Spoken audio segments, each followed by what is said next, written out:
Pontius Pilate, the name echoes through the corridors of history. He is forever linked to one of the most pivotal events in human history, the crucifixion of Jesus Christ.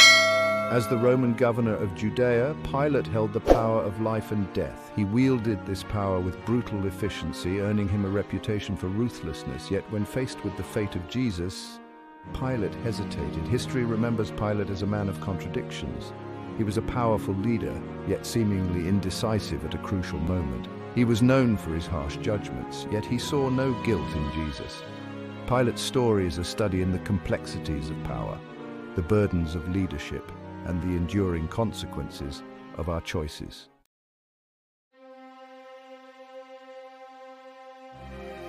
Pilate's act of hand-washing was a powerful symbol. It spoke volumes about his struggle with the situation. He knew in his heart that Jesus was innocent, yet he lacked the courage to defy the crowd and stand up for what he believed. This single act of washing his hands would forever stain Pilate's legacy. It marked him as a man who chose political expediency over justice. It branded him a coward in the eyes of history. The consequences of Pilate's decision were immediate and far-reaching. Jesus was condemned to death by crucifixion, a brutal and humiliating form of execution. His death sent shockwaves through Judea, igniting a firestorm of controversy that would rage for centuries. Pilate's role in this momentous event ensured his place in history. His name would forever be linked to the crucifixion. He would be remembered as the man who condemned Jesus to death.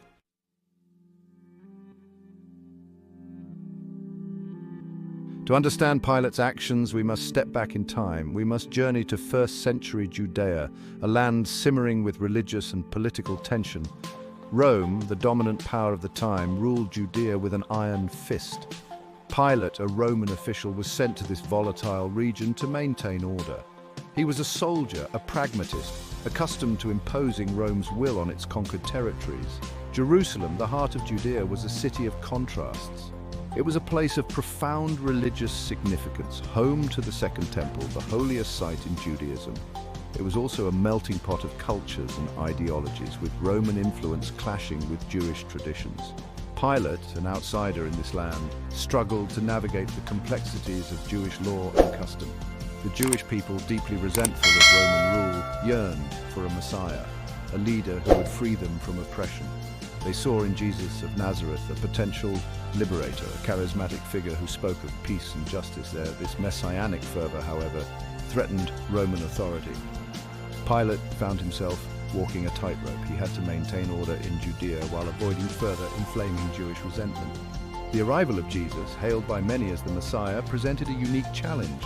Pilate had to assess the threat posed by Jesus and decide how to proceed.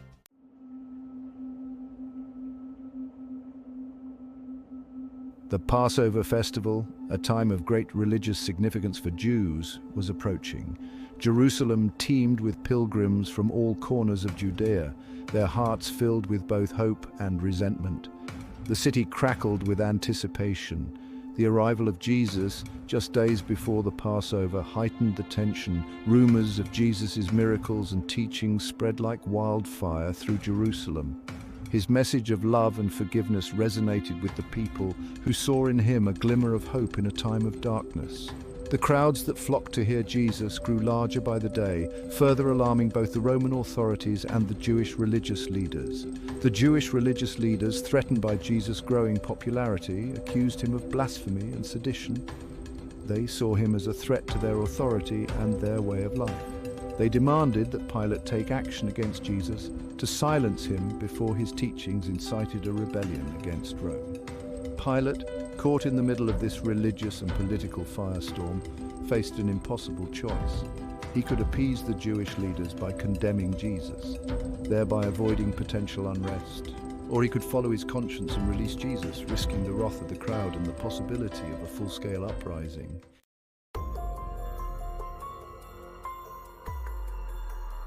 Pilate questioned Jesus, hoping to find a reason to justify his release. He found no fault in him. Jesus, in Pilate's eyes, was an innocent man, a religious zealot perhaps, but not a threat to Rome. Yet the crowd, spurred on by the Jewish leaders, demanded Jesus' death. Pilate, a pragmatist above all else, understood the danger of defying the mob. He had witnessed firsthand the ferocity of Jewish revolts. He knew that condemning an innocent man was wrong, yet the alternative, a bloodbath on the streets of Jerusalem, seemed even worse. In a last-ditch effort to appease the crowd while also assuaging his own conscience, Pilate offered them a choice release: Jesus or Barabbas, a notorious criminal.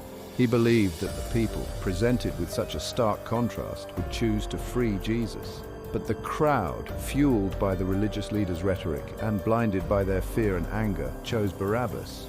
"Crucify him," they roared, their voices echoing through the streets of Jerusalem. Pilate, his shoulders slumping under the weight of their demand, realized that he had lost control of the situation.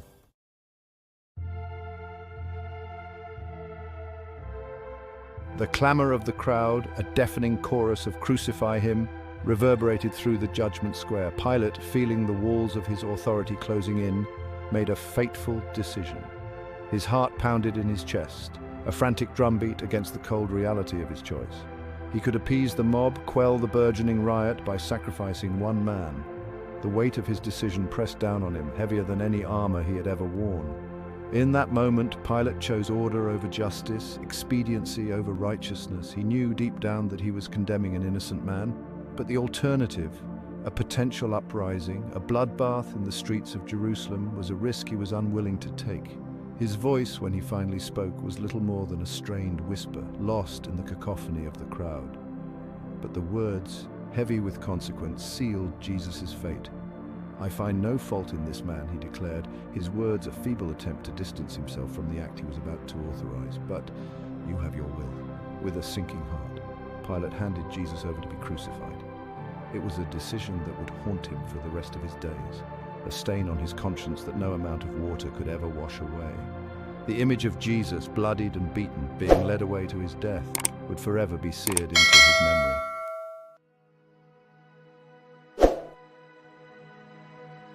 The crowd, their bloodlust satiated for now, dispersed like a receding tide, leaving behind an eerie silence. Pilate, still shaken by the events that had just transpired, retreated to his quarters, the chants of "Crucify him" still echoing in his ears. He tried to push the image of Jesus' tortured face from his mind, but it lingered, a constant reminder of his own moral failing. He had washed his hands, a symbolic gesture meant to cleanse him of responsibility. But the water, though it flowed freely, could not wash away the stain on his soul. The knowledge that he had condemned an innocent man to a horrific death gnawed at him, a relentless tormentor. News of the crucifixion spread like wildfire throughout Jerusalem, sparking a mix of reactions: fear, anger, sorrow, and a strange sense of foreboding. The city, so recently a cauldron of unrest, now held its breath, waiting to see what the aftermath of this momentous event would bring. Pilate, isolated in his palace, wrestled with his conscience. He had chosen stability over justice, order over righteousness. But at what cost? The question gnawed at him, a persistent ache in his soul.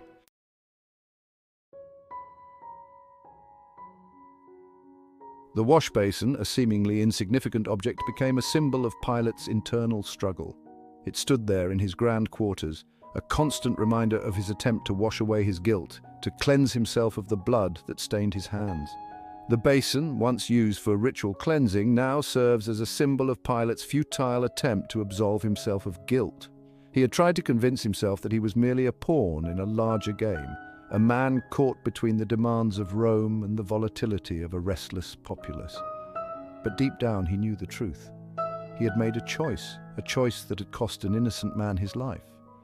The wash basin, once a symbol of Roman authority and cleanliness, now mocked him with its presence. It stood as a testament to his weakness, his inability to stand up for what he knew was right.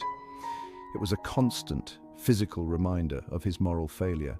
Years later, long after Pilate had left Judea, the story of his hand-washing would be told and retold, a cautionary tale about the dangers of moral compromise. The wash basin, an object so ordinary, would forever be linked to Pilate's name, a symbol of his futile attempt to escape the consequences of his actions.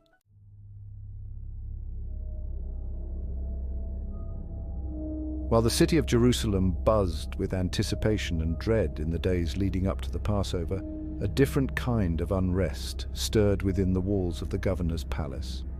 Claudia, Pilate's wife, a woman of refinement and keen intuition, was plagued by a series of vivid, disturbing dreams. The bustling city outside faded into the background as sleep pulled her into its depths, but the peace she craved eluded her. The dreams, fragments of images and emotions, swirled around her, each more unsettling than the last. She saw a man, his face obscured by shadow, yet radiating a strange light, being led through a jeering crowd. His eyes, filled with a sorrowful compassion that pierced her soul, met hers for a fleeting moment, and a cold dread gripped her heart. Night after night, the dreams returned, each time with greater intensity, weaving a tapestry of fear and foreboding. She saw the man condemned, nails driven through his hands and feet, his agony echoing through her own being. She woke up with a gasp, her heart pounding, the chilling screams of the dream still ringing in her ears. Claudia, though accustomed to the harsh realities of Roman rule, couldn't shake off the feeling of impending doom that clung to her. Her dreams, usually fleeting and insignificant, had taken on a life of their own, whispering warnings that she couldn't ignore. She felt a growing sense of unease, a premonition that something terrible was about to happen.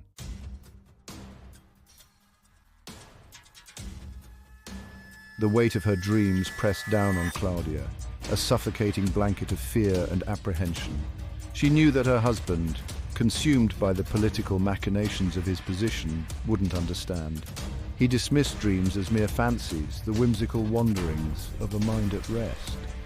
But Claudia couldn't shake off the chilling certainty that these visions held a deeper meaning. Desperate to warn Pilate, to shield him from whatever darkness was approaching, Claudia summoned a trusted servant. "Go to your master," she instructed, her voice trembling with urgency.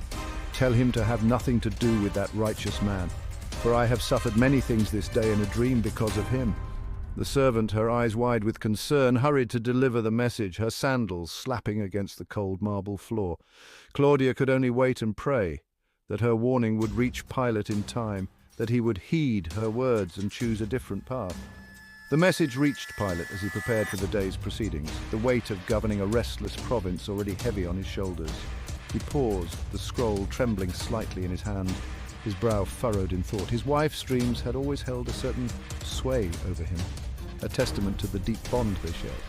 The words, "that righteous man," echoed in his mind, stirring a sense of unease that he couldn't quite place. He had heard whispers of Jesus of Nazareth, a man hailed by some as a prophet, by others as a dangerous radical. Could this be the man haunting his wife's sleep?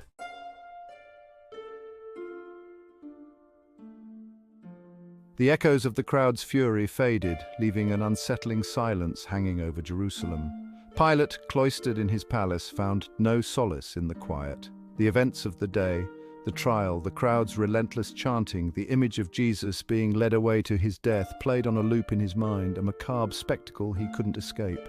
Sleep, usually a welcome reprieve from the burdens of leadership, eluded him. When he did drift off, nightmares plagued him. He saw Jesus' face, contorted in pain, staring at him with an accusatory gaze. The weight of his decision, a leaden cloak on his shoulders, grew heavier with each passing hour. He tried to find solace in the routines of his position, the reports from his centurions, the pronouncements of Roman law, but the pronouncements rang hollow, the reports seemed trivial. His world, once defined by the absolutes of power and authority, now felt shrouded in a disconcerting moral ambiguity. The silence of his advisors, their usual eagerness to offer counsel replaced with a hesitant deference, spoke volumes. Pilate, the man who had always prided himself on his decisiveness, now found himself paralyzed by doubt, haunted by the specter of the man he had condemned.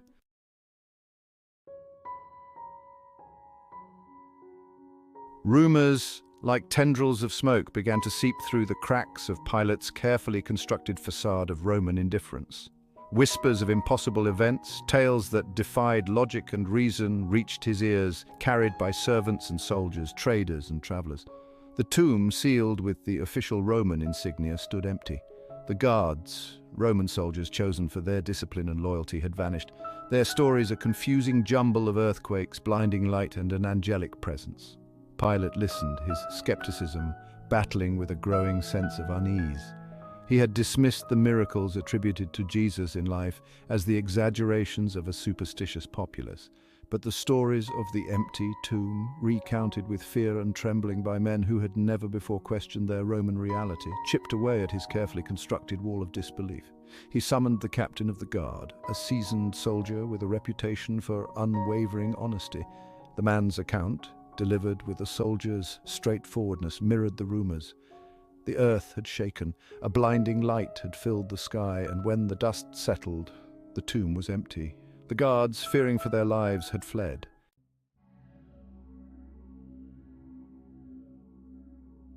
Pilate, a man accustomed to dealing in certainties, found himself adrift in a sea of uncertainty.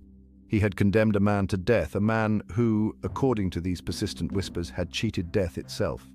The seed of doubt planted by his wife's dream now sprouted, taking root in the fertile ground of his growing unease. He tried to cling to logic, to reason, to the Roman order he represented. Dead men did not rise. Tombs guarded by Roman soldiers did not simply empty themselves. Yet the evidence, however improbable, mounted. His own soldiers, men he had always considered reliable, told fantastical tales that defied explanation. The Jewish leaders, initially triumphant in their victory over Jesus, now seethed with a different kind of fury. The rumors of the empty tomb, spreading like wildfire through Jerusalem, threatened to unravel their carefully constructed narrative. They demanded action, seeking to contain this new threat to their authority. Pilate, once eager to appease their demands, now found himself hesitant. The certainty he had felt just days earlier, the conviction that he was acting in the best interests of Rome, evaporated, replaced by a gnawing sense of doubt that gnawed at his insides.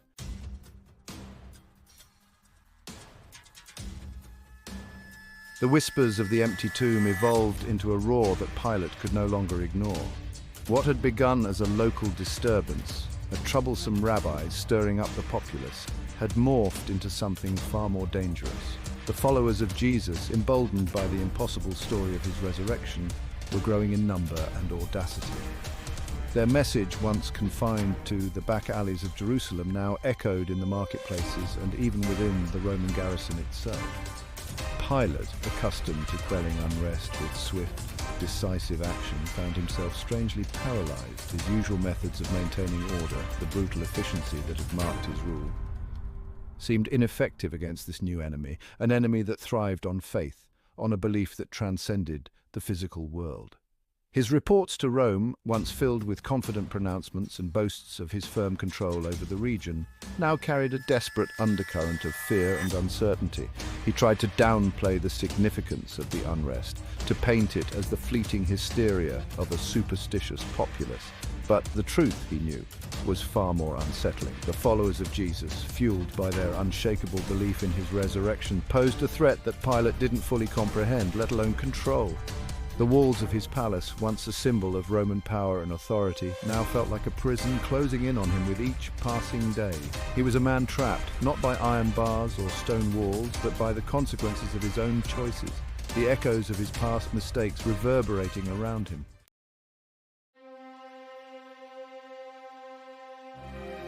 As the unrest in Judea escalated, whispers of a different kind reached Pilate's ears.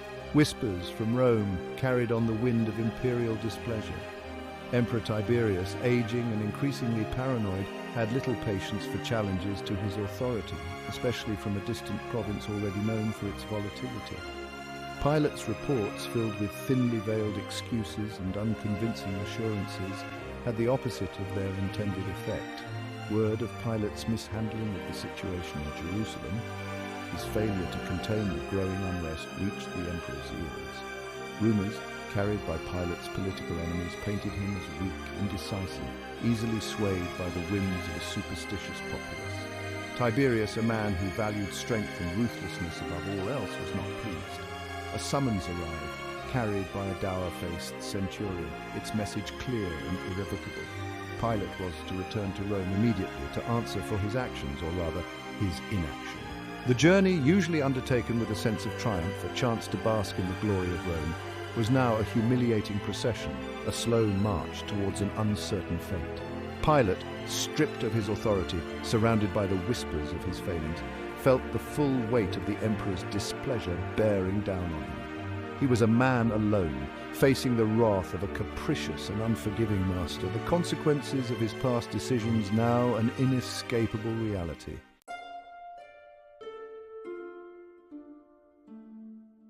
Rome, the eternal city, the heart of a vast empire, held no warmth for the disgraced governor. Pilate, once accustomed to the trappings of power, the deference of senators and the adulation of the masses, now found himself a virtual prisoner, confined to his lavish but lonely villa outside the city walls. The whispers that had followed him from Judea now swirled around him in Rome, amplified in the halls of power, painting him as a coward, a fool, a man unworthy of Rome's trust. He received no official word from the emperor, no judgment passed, no punishment meted out. The silence, heavier than any sentence, was its own form of torment. He was a ghost in his own life, stripped of his purpose, his legacy forever tainted by the events in Jerusalem. Some whispered that he took his own life, unable to bear the weight of his guilt and the shame of his downfall. Others claimed he lived out his days in obscurity, haunted by memories and regrets. The historical record, muddled by time and political maneuvering, offers no definitive answer. Pilate's fate, lost in the annals of history, stands as a stark reminder of the fickle nature of power and the enduring consequences of our choices.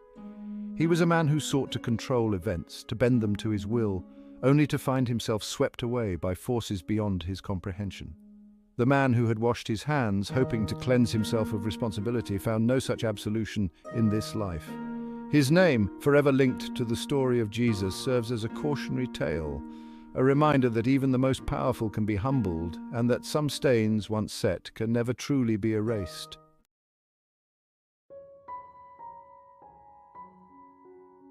History has a long memory, especially when it comes to figures like Pontius Pilate. He is forever caught in the amber of time, frozen in the act of washing his hands, a gesture meant to absolve him of responsibility, but which instead became a symbol of his guilt.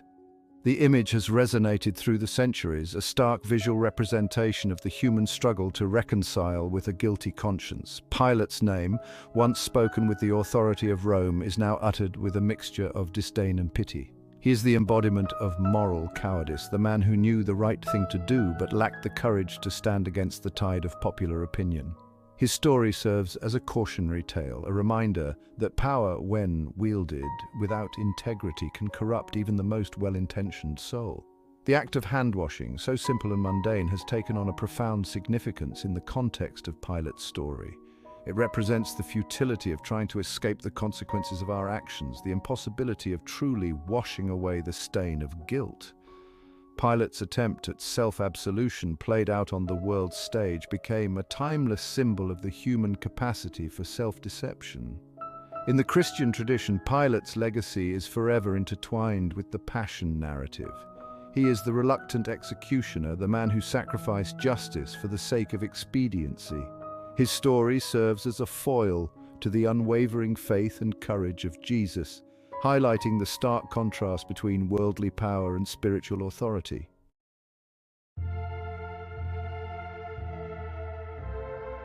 While the biblical account paints a damning portrait of Pilate, history offers a more nuanced perspective. He was, by all accounts, a skilled administrator, a man who ruled Judea for a decade, a turbulent period marked by religious and political tensions. He was no stranger to conflict, no stranger to making difficult decisions. Yet when confronted with the fate of Jesus, he faltered. Some historians argue that Pilate, caught between the demands of Rome and the volatility of the Jewish population, made a calculated decision to sacrifice one man to appease the masses. Others suggest that he was genuinely conflicted, torn between his duty to maintain order and his growing unease with the accusations against Jesus. Whatever his motivations, Pilate's actions had far-reaching consequences. He played a pivotal role in one of the most significant events in human history, an event that would shape the course of Western civilization. His name, forever etched in the annals of time, serves as a reminder that even the smallest actions can have profound and lasting repercussions. The story of Pontius Pilate continues to fascinate and inspire, prompting reflection on the nature of power, the complexities of moral choice, and the enduring struggle for redemption. His legacy, though forever linked to the tragedy of the Crucifixion, also serves as a testament to the human capacity for both great evil and profound remorse.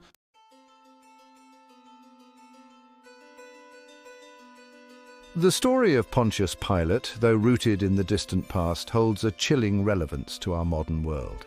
He stands as a timeless example of the seductive nature of power, the ease with which expediency can masquerade as pragmatism, and the heavy price of moral compromise. His struggle, though played out on a grand stage, mirrors the internal conflicts we all face when confronted with difficult choices. How often do we find ourselves, like Pilate, caught between the dictates of conscience and the pressures of conformity? How often do we silence our inner voice, choosing the path of least resistance, the option that promises to preserve our comfort, our reputation, our position?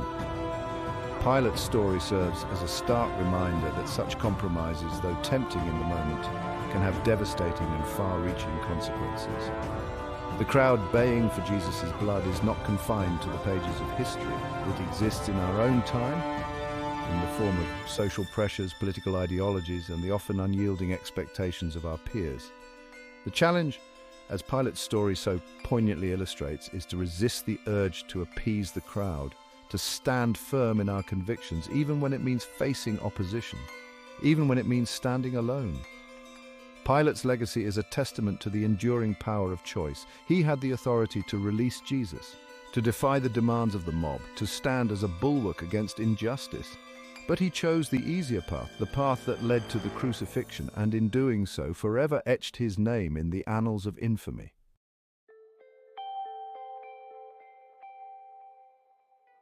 The story of Pontius Pilate is not a tale of inevitable tragedy. It is, at its core, a story about the human capacity for choice, for good or for evil.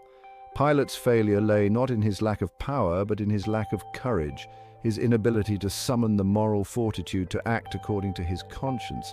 His story, though steeped in sorrow and regret, offers a glimmer of hope, a reminder that we are not destined to repeat the mistakes of the past. We all possess an inner compass, a moral compass that guides us towards truth and justice. The challenge, as Pilate's story so powerfully illustrates, is to listen to that inner voice, to trust its guidance, even when it leads us down a path that is fraught with difficulty, even when it means standing against the tide. The courage to choose right over wrong, to stand up for what we believe in, even when it is unpopular or inconvenient, is a muscle that needs to be exercised. It is a choice we make every day in large and small ways through the decisions we make and the actions we take. Pilate's legacy, though forever linked to the tragedy of the crucifixion, can also serve as a catalyst for personal reflection. His story challenges us to examine our own lives, to identify the areas where we have compromised our values, and to find the courage to make different choices that align with our deepest sense of integrity and compassion. In the end, the enduring lesson of Pilate's life is not about the inevitability of human failing, but about the transformative power of choice. It is a reminder that we have the power to choose differently, to act with courage and conviction, to stand as beacons of justice and compassion in a world that often seems determined to extinguish such light.